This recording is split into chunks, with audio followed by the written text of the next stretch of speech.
Mm.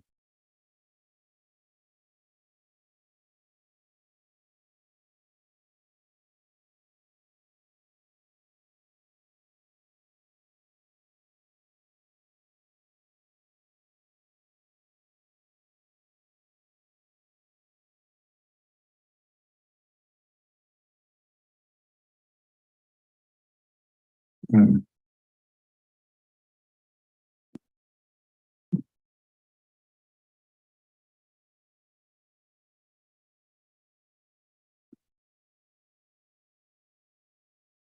All right, I guess it's us. It's us in here tonight, the Williams family. Um, let's look at this other part of our Torah portion, and we'll find in the book of Bamidbar, chapter number 30. We're coming to a close. This is one part that I want to share with us tonight that talks about how the Most High feels about the people who have caused destruction to his family. Verse number 1 says this: Yahweh said to Moshe, on behalf of the people of Israel, take vengeance on the Midyanim. After that, you will be gathered to your people. So the Most High is requiring, he's not asking them to go in and say, just forget about what they've done to you. But I need you to go to war. Moshe said to the people, equip men for among yourselves for war. For they are to go and to fight the Midian in order to carry out Yahweh's vengeance on the Midian. You are to send to the war 1,000 men from every one of Israel's tribes. And so out of the thousands of the people of Israel, 1,000 armed men from each tribe, 12,000 altogether, were mustered for war. What we understand about the Most High is this: he is about vengeance, and he is about war. And this is the so-called God that everybody has a problem with. They don't like him. They don't like this. How could he go in there and kill these people? And what's the purpose? These people didn't have to die. Okay. All they needed to do was to stay to themselves instead of bringing problems to Israel. And so the Most High doesn't forget about the enemies of his people. Okay. Because if a person sets themselves against the children of Israel, truly they're setting themselves against him. And this is what they don't understand. Okay. But the Most High is about war. That's why he goes by the name Yahweh Zavaoth, because he's always battle ready, and he's using Israel to handle the people, right? Even when he sends them into the land that they're going, he says, when you get there, I need you to make sure that nobody's left breathing. That's a problem, because people are saying that they don't want to have anything to do with that God, because the God that they're accustomed to is the God of love. And he loves everybody, and he's accepting everybody. Matter of fact, he's accepted of all their sins and what they do, and they don't have to be accountable for none of their actions. And we're finding in this Torah portion that even like the women and the men who they speak and say something, they have to be accountable for their actions. Here, these individuals are going to be held accountable for their actions. And so Moshe sent them 1,000 from each tribe to war, and he sent them, and Pinchas, the son of Eleazar, the Kohen, to the war with the holy utensils and the trumpets and the sounding alarm in his care. And he fought against Midian as Yahweh ordered Moshe, and he killed every male. And they killed the kings of Midian along with the others who were slain. And here are the names of those who were called Evi, Rechem, Zur, Hur, Reva. These are the 5 kings of Midian. And they also killed Balaam, the son of Beor, with the sword. And we know who Balaam is, right? You guys remember Balaam? Yes, he Yeah. was the one Balak commissioned to put a curse on the Israelites. Yeah, but he was also one of Yah's people that he used to do things. And so I think I told you that, the Most High was finally got to him. Now think about it.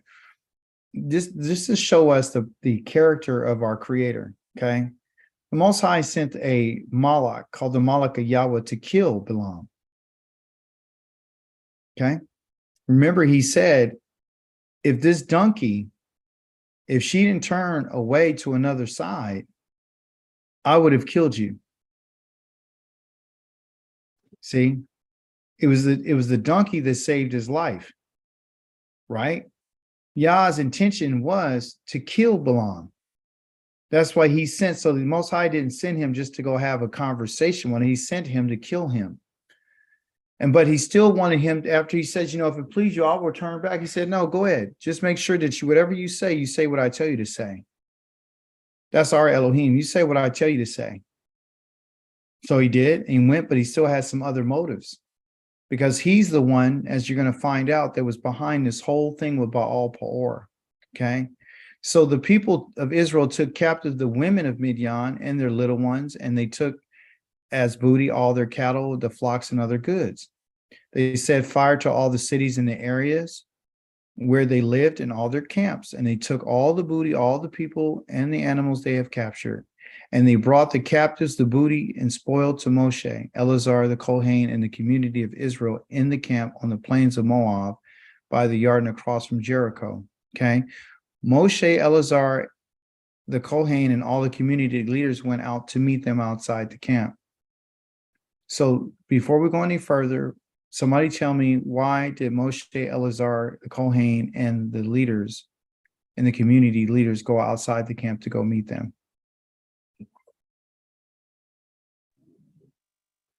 Because they were unclean and could not come inside the camp. Absolutely. They were unclean because they had went to war, they shed blood, they touched dead bodies, they've been defiled. Okay. So they have to go through a process of being cleansed, which we talked about just a few weeks ago, called the red heifer, about the Adamah and its ashes. And they have to go through a process of going to be cleansed to get back in the camp. So they go outside the camp to meet them. But Moshe was angry with the army officers, the commanders of thousands, of the commanders of hundreds coming in from the battlefield. And so Moshe asked him, you let the women live?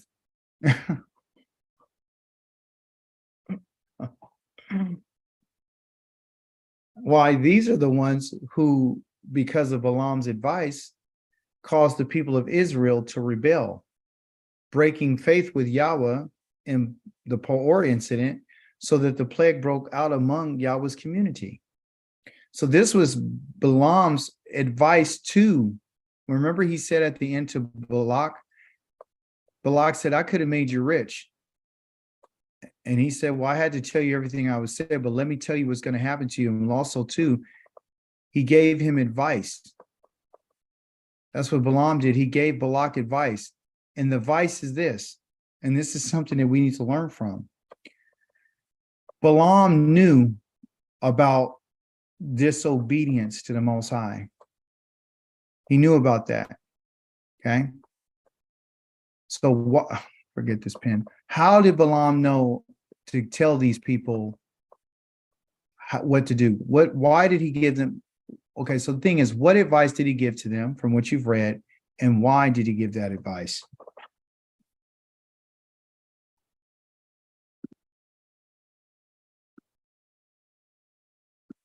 So what's the advice?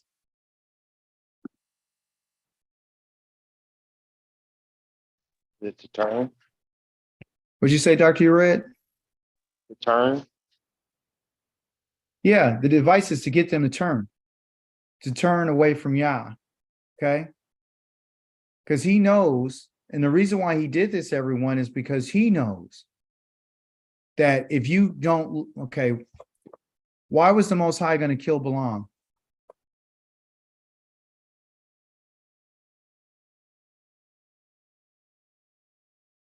Why was he going to kill him?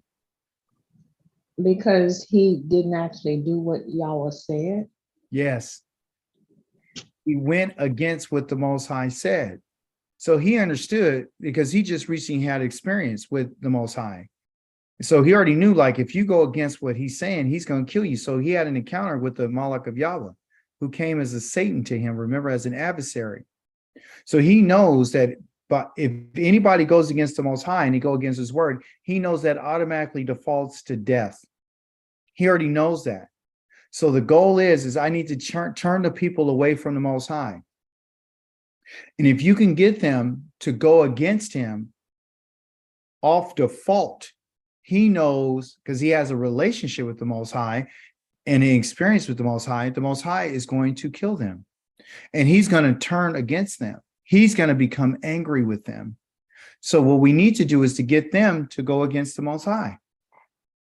All right. So and also we understand this is that, okay, they're a blessed people, right? And they've been set apart. And I told you I want to die like them and everything. I see everything. He's seen the whole thing about us as a people. And he desired to be like, he's actually jealous of Israel. Okay.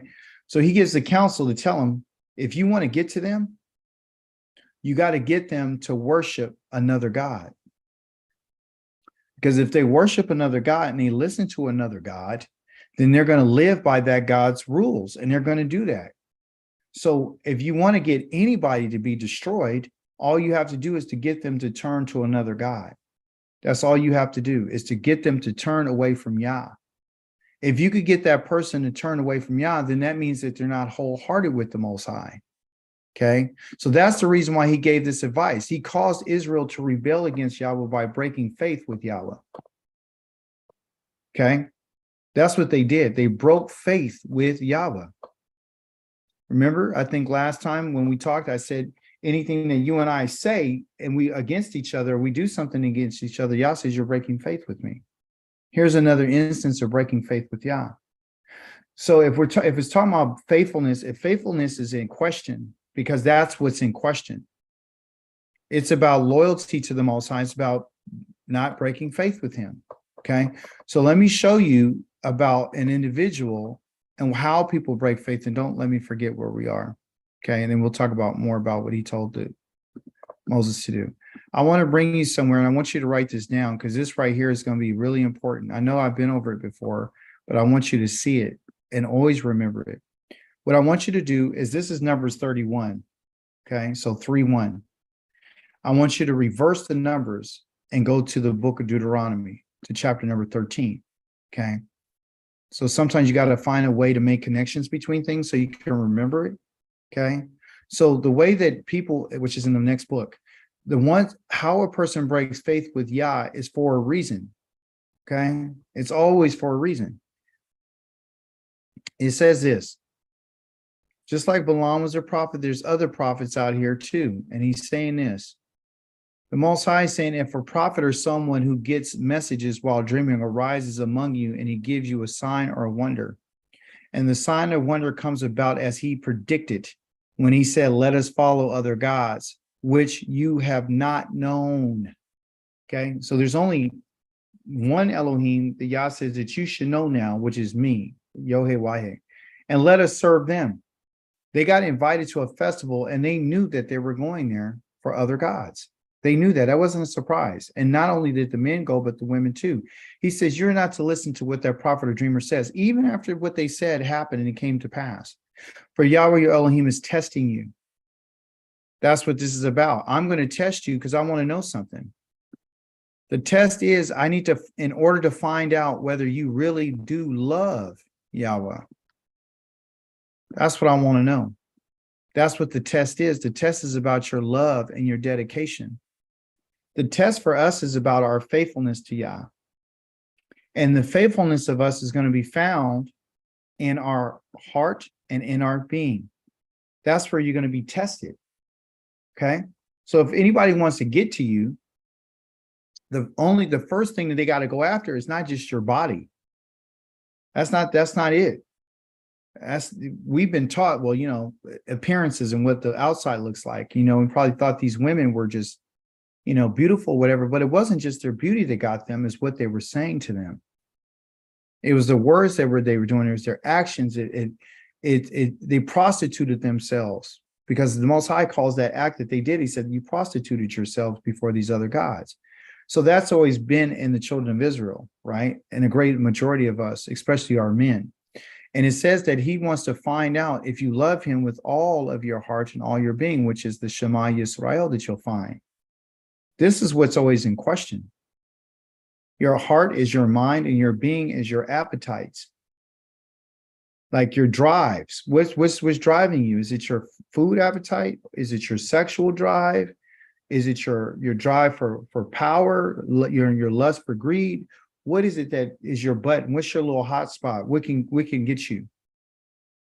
How can I get to you?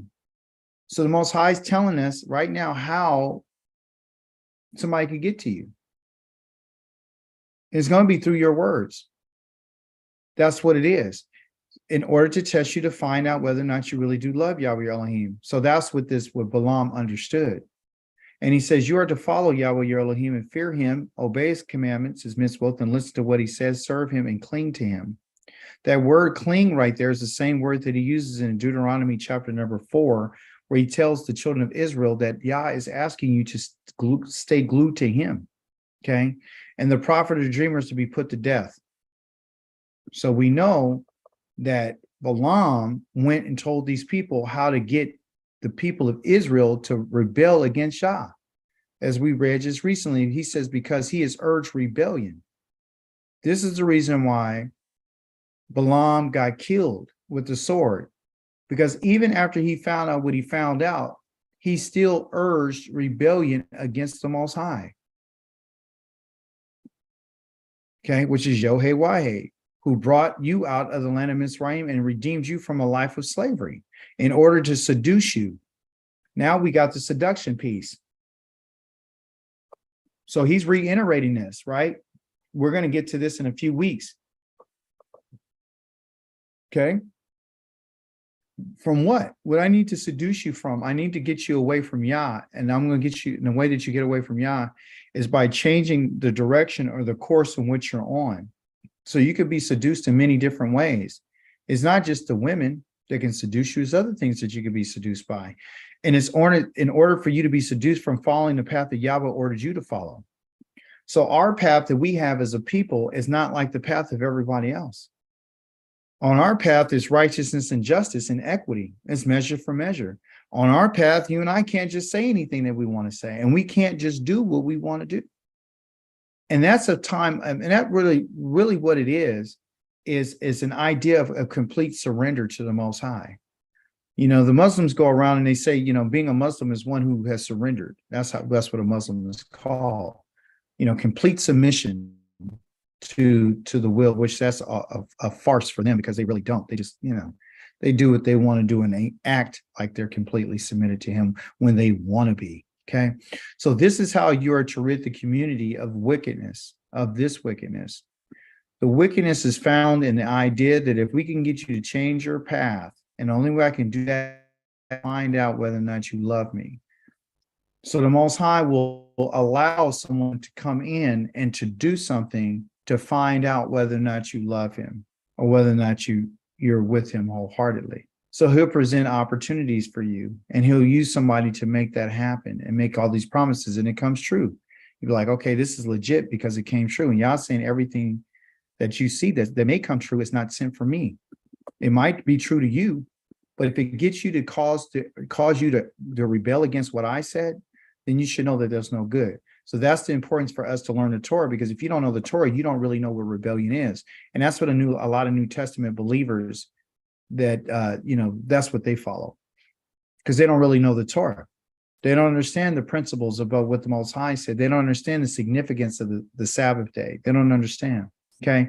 And then he says that if your brother, the son of your mother, your son, your daughter, and your wife of whom you love, your friend who means so much to you as yourself, secretly tries to entice you, meaning a seduction, to go and serve other gods which you haven't known, neither you nor your ancestors, gods of people surrounding you, wherever, you know, whether near or far away from you, anywhere in the world, you are not to consent. You are not to listen to him. You must not pity him or spare him, and you may not conceal him. Rather, you must kill him. Again, another uncomfortable moment for Israel. So you're telling me I have to kill the person who tried to get me to turn against you? Yeah, I want to find out if you love me. So I'll get your wife to tell you that, you know what? You know, we're just going to keep this tradition of my family. So, you know, it's very important that we show up for Christmas. I know that doesn't sound right, does it? Are you telling me that the Most High is saying that you can't go to somebody's house to celebrate Christmas? Yes, I'm telling you that. You're worshiping their God. Don't you understand that? It's connected to festivals. Okay. And so for us, the ones who love the Most High, he's saying, You have to be able to make that decision and decide on which part of this road you're going to stand. Are you going to listen to somebody because they told you that, it's not a big deal and that you're in exile and you don't have to worry about that? That's the Old Testament. Or are you going to listen to what I said? Which one is going to happen? And where's your loyalty at? The Most High has given us too many examples to tell us, how does he reward people for loyalty? Okay, so let's start with the Leviim. Did they ever show their loyalty to the Most High? And how? Yeah, they did. They said that they were on the Lord's side when they killed those members of the community. Yeah, go through and kill everybody, people in your own family. I don't care who they are. Okay, so they proved it. All right, so let's ask another question. Out of those people, just in the last week or so, we had a man named Pinchas. How did he prove his loyalty? By slaying his brother and the Midianite woman. Oh, did the Most High ask him to do that? Or did he just do it on his own? He did it on his own. Okay, so it's a mindset, and he got rewarded for that, right? So, am I asking you to tell you to get excited and go grab, and do some damage? No, I'm not saying that. I'm saying you have to have that mentality. You got to have that mentality. You got to be willing to sacrifice with whoever needs to be sacrificed. You got to be able to walk away from your own children. Did he not just say you got to be able to walk away from your wife, your brother, your son, your daughter, your friend? It means so much to you as yourself. When they talk about entice you to go serve other gods, he's not talking about just, saying, hey, let's go serve another God. They don't say it like that. They say, come on, let's go over here. Let's go do this. Oh, this ain't no big deal. God's not going to be mad at you. He doesn't care. Okay. You understand? So that's that point. That's the only thing I want to, I want to continue our study. So that's what Balaam did. So that's Deuteronomy chapter number 13. So here it is again. Where are we? I think we're down here in 17. They captured Eleazar and he went out in the battlefield. 16. Yes. So, yeah, going to 16. So he says, why? These are the ones who Balaam's advice caused the people of Israel to what? To rebel.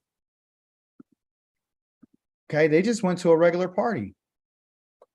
And when they went, they broke faith with Yah by default. So that the plague broke out among Yahweh's community. Everybody that went got plagued. All the leaders who were in charge, they got hung, or like we said, impaled. Okay, so this is our Elohim, and he's looking for loyalty. Now, guess what he just told them? Now kill every male among the little ones. How uncomfortable is that? You just brought a whole bunch of people back, a whole bunch of women with their children and the young girls, and you brought little families after you killed their fathers. And the Most High tells Moses, now kill every male among the little ones. So there again is a question of one's loyalty to the Most High. See, so this is a little, that's why they call it the Old Testament. Dr. Yared, tell me why he wants to kill the little ones.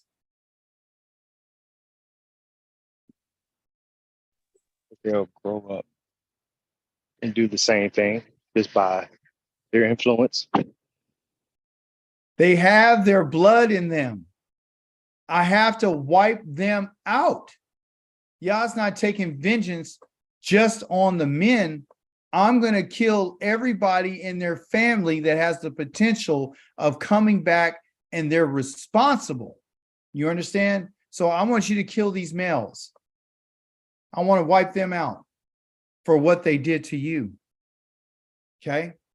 And I want you to kill every woman who ever slept with a man.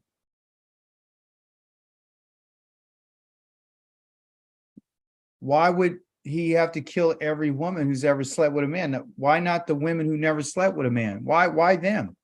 Dr. Kawika, why do you think the Most High said, go kill every woman that's ever slept with a man? Because of, like you said, the blood. So once they had intercourse, they're now mixed. That's it. They're one. They're one. You see? So I need you to kill them too. Because what they're going to do, everyone, is they have been, what you would say, they've been involved and connected. They've been bound by their customs with their husbands. The sons were going to grow up and they were going to take vengeance. Yah knows humanity. He knows how we think. We may not understand, go kill every male and kill every woman who's ever slept with a man. To us, from our understanding, that seems very cruel because we don't understand Yah's ways and we don't understand what he's trying to accomplish. This is the reason why the children of Israel were told to go on and wipe everybody out in the nations that I'm sending you to, because what's going to happen is they're going to be a problem for you. And we're going to talk more about that on Shabbat. Okay, so I need to get rid of them. But the young girls who've never slept with a man, because when a woman is intimate with a man, she takes on, she's intertwined her soul with that man. They're intertwined. They're together. There's attitudes and everything that goes along with it. She's thinking about taking vengeance. She's going to be against. There's that anger, not hostility. Like, you just killed my husband and you just killed my kids. So guess what? I'm going to do whatever I can do to set you up and make sure that I'll be something in your eyes. Yes, Sister Pam. Is that where soul tie comes in? Yes, it is. That's why you don't supposed to be sleeping with different people, because you're taking on their personality. Right. You taking on genetic DNA material. And when you take that material on, that's why, when you think about relationships and somebody gets jealous or whatever, the man, he wants to kill, and so does the woman. Why do you want to kill somebody? Because you've been betrayed. So when the Most High is talking about how you and I we're intimate, he said, you prostitute yourselves. That's how he feels. Even more rage. The rage that a man has comes from the Most High. The spirit of jealousy that we went over, I will wipe you out. You know what I mean? So look how merciful the Most High is, because he's not a man, but he's merciful. We should have been wiped out. Okay. So he says, but keep the young girls who've never slept with a man, keep alive for yourselves. He's not saying keep these women alive so you can mate with them. They're going to go into servitude. They're going to serve you, and they're going to serve your homes. They're going to be workers, Israel, for you. So pitch your tents outside the camp for 7 days to go along with the purification laws. And whoever has killed a person or touched the corpse of a slain, purify yourselves on the 3rd and 7 days, you and your captives. So not only you, but now that you brought them here, they're going to have to go through the process too. And the captives, more specifically, is talking about the daughters, the young girls who have not been with the man. Also purify every garment, whether skin or goat's hair or everything made of wood. Everything got to be clean. Eleazar the Kohen said to the soldiers who are going out to the front, this is the regulation from the Torah, which Yahweh has ordered Moshe. Again, you see him actively involved and letting them know the procedure. This is the Torah. This is a regulation. This is a mishpat. Okay, or excuse me, a koch. This is a koch. This is a something that has to do with the boundaries that Yah has set in the Torah for the children of Israel. You and I are a very special people to the Most High. That's why he gives us boundaries. Okay, even though gold, silver, and brass, and iron, tin, and lead can all withstand fire, so that you are indeed to purify everything made of these materials by having them pass through fire. Nevertheless, they must also be purified with water, with the water purification. So we'll do the fire purification because they could go through it. But also, too, after you do that, they're going to have to go through the water purification just like you. Everything that cannot withstand fire, you are to have go through the water of purification that came from the red heifer. On the 7th day, you are to wash your clothes, and you will be clean. And after that, you may enter the camp. And Yahweh said to Moshe, take all the booty, both the peoples and animals, you, Eleazar the Kohen, and the leaders of the clans in the community. Divide the booty into 2 parts, half for the experienced soldiers who went out to battle, and the half for the rest of the community. So the ones who went to war was not for their own benefit. It was for the benefit of themselves and the whole entire community. So Yah says, split everything down the middle. Okay. And this is how they automatically became wealthy. Okay. They became wealthy from their service. So from the portion of the soldiers who went out to the battle, I need you to levy a tax for Yahweh consisting 1/5 of persons, cattle, donkeys, and sheep. Take it from their half and give it to Eleazar the Kohen as a portion set apart for Yahweh. So the part that goes to the Most High is really going to who? The priest. It's going to the priest. So all the donkeys, the cattle, the sheep, and the young women, they're all going to the priest. You see that? So the spoils of war go to the Most High, a percentage. I want 1/5 of the half that they have. Okay. And then he says, and from the half that goes to the people, you are to take 1/5 of the persons, the cattle, the donkeys, the sheep, and all of the livestock, and give them to the Leviim.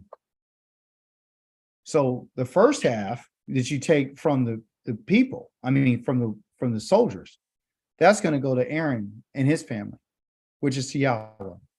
The second half that's going to the community, they're going to be the ones who are going to give their 1/5 to the Leviim. See that? So they're going to get a fifth. 1/50th. They're going to get 150, one out of every 50. Okay. So it's amazing how the Most High does this. 1/5 to the Kohanim and 1/50th to the Leviim, who didn't go out to war. They don't go out to war. Okay. Moshe and Eleazar the Kohen did as Yahweh ordered Moshe, and so they give us the booty and overall what the soldiers took and so forth and so on. I'm pretty sure you guys understand that. And then what other part did I want to bring out? Oh, this last part that I want to mention is about how the officers that were in charge who fought, the commanders of the thousands in verse number 48 and the commanders of 100 approached Moshe, and this is what they said to him. They said, your servants have counted all the soldiers under our command, and not one of us is missing.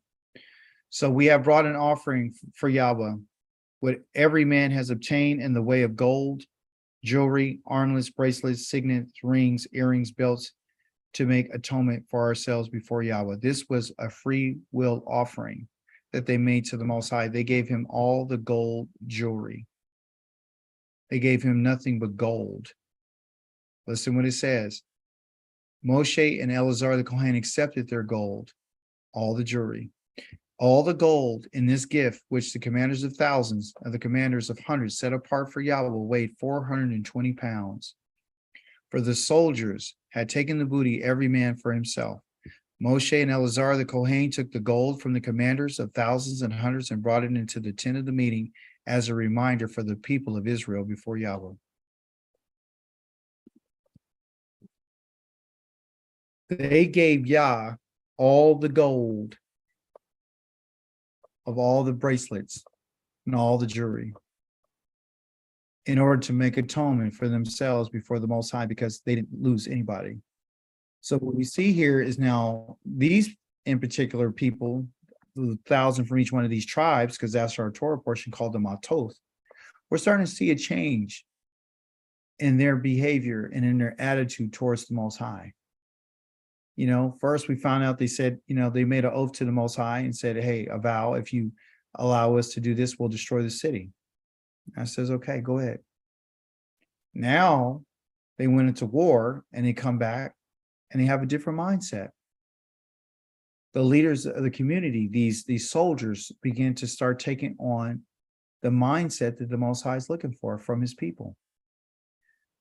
If you have a weak army and you have weak leadership, then the people are going to be weak.